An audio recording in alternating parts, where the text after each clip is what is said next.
What if I told you that one of the world's largest corporations didn't just build cars, they built an entire city? A society where 400,000 people live, work, and breathe according to the principles of one company? Welcome to Toyota City, Japan, where the line between corporation and government has completely disappeared. This is the story of how a small textile company became so powerful, they literally reshaped human civilization. Toyota City isn't just named after the car company. Yes, it is the car company.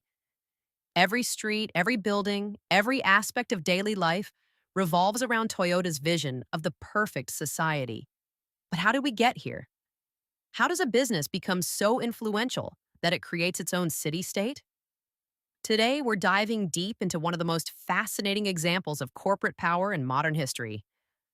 We'll explore how Toyota didn't just revolutionize manufacturing, they revolutionized what it means to be a company in the 21st century. Our story begins in 1924, not with cars, but with looms.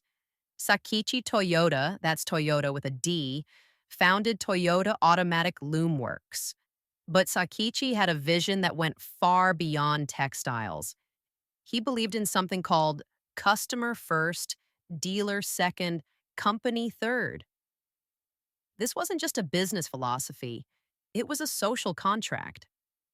Sakichi was building more than a company, he was building a way of life. When his son Kichiro decided to pivot into automobiles in 1937, he didn't just want to make cars. He wanted to make cars that would transform Japanese society. The Toyota Motor Company, now spelled with a T for good luck, was born with a mission that transcended profit. But here's where it gets interesting. From day one, Toyota didn't see themselves as just manufacturers.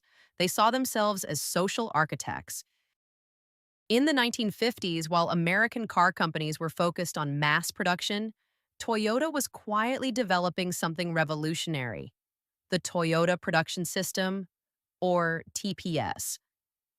TPS wasn't just about efficiency, it was about respect for human potential. The system emphasized continuous improvement, waste elimination, and, most importantly, empowering every worker to stop the entire production line if they spotted a problem. This might sound like standard corporate speak, but here's the crucial difference. Toyota applied these principles not just to their factories, but to entire communities. They weren't just organizing production lines, they were organizing human society. The concept of Kaizen, continuous improvement, became more than a business practice. It became a way of life that Toyota would eventually scale to city level governance. And that's when Toyota made a decision that would change everything. They decided to build their own city. In 2005, several municipalities in Aichi Prefecture merged to officially create Toyota City. But Toyota's influence over this region goes back decades earlier. Starting in the 1960s, Toyota began systematically investing in the infrastructure around their main plant. They built housing for workers, schools for their children, hospitals for their families, and shopping centers for their daily needs. But this wasn't just corporate paternalism, this was social engineering on a massive scale. Toyota was creating a society where work, life, and community were seamlessly integrated according to their philosophical principles.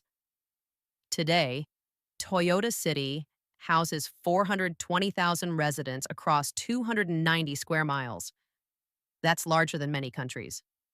And virtually every aspect of life here is touched by Toyota's influence.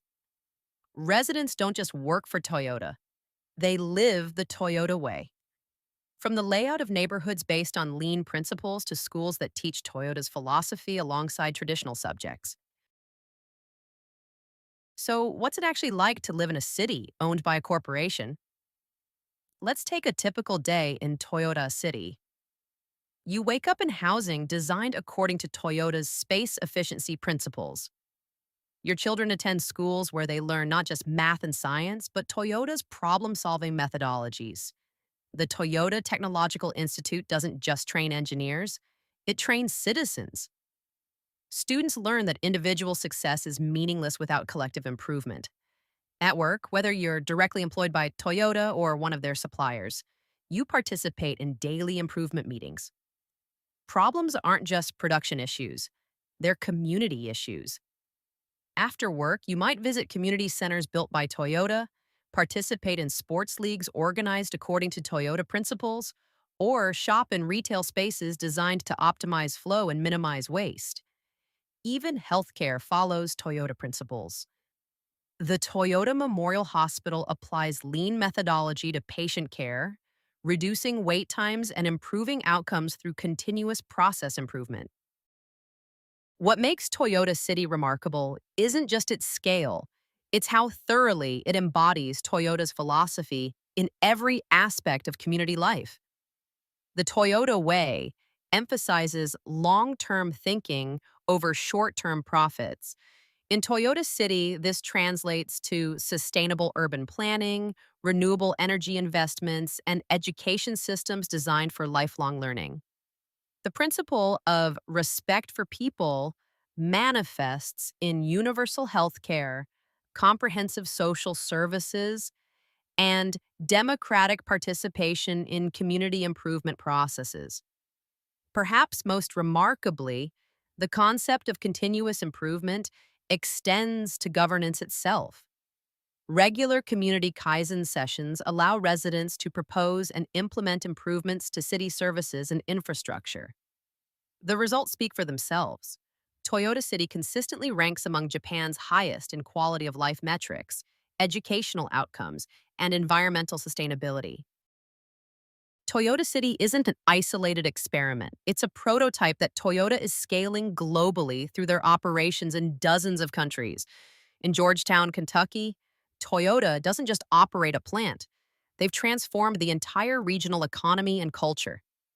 Similar patterns emerge in Turkey, Thailand, and dozens of other locations. With annual revenues exceeding the GDP of most nations, Toyota wields influence that rivals many governments. They don't just participate in society, they architect it.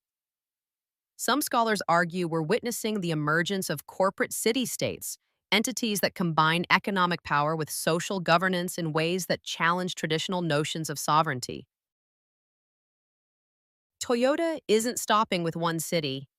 They're currently building Woven City, a fully connected smart city designed to test autonomous vehicles, robotics, and AI integration.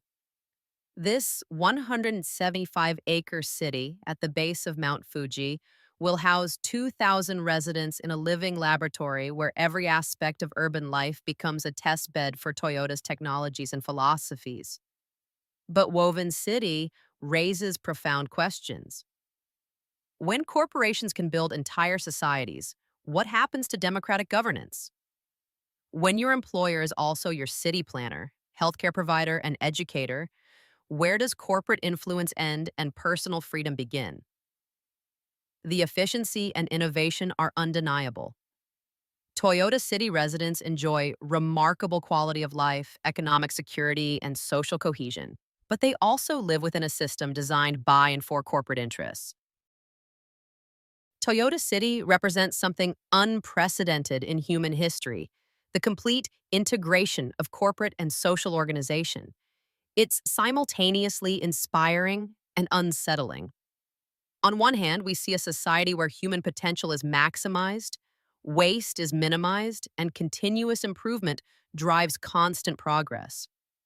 Toyota has proven that corporate principles can create remarkably functional communities. On the other hand, we must grapple with what we lose when corporations become governments, when efficiency becomes the highest value, and when a single entity's vision shapes every aspect of human experience. Toyota City isn't just about cars, it's about the future of human organization itself. As corporations grow more powerful and traditional institutions weaken, Toyota's model may become the template for 21st century society. The question isn't whether other companies will follow Toyota's lead. They already are. The question is whether we're ready for a world where the line between corporation and society disappears entirely. What do you think? Is Toyota City a utopian vision of human potential or a dystopian warning about corporate power? Let me know in the comments below. If you found this deep dive fascinating, you'll love our upcoming series on corporate city states around the world. Hit that subscribe button and ring the notification bell so you don't miss when we explore Amazon's company towns, Google's urban experiments, and Disney's municipal governance. Thanks for watching, and I'll see you in the next video.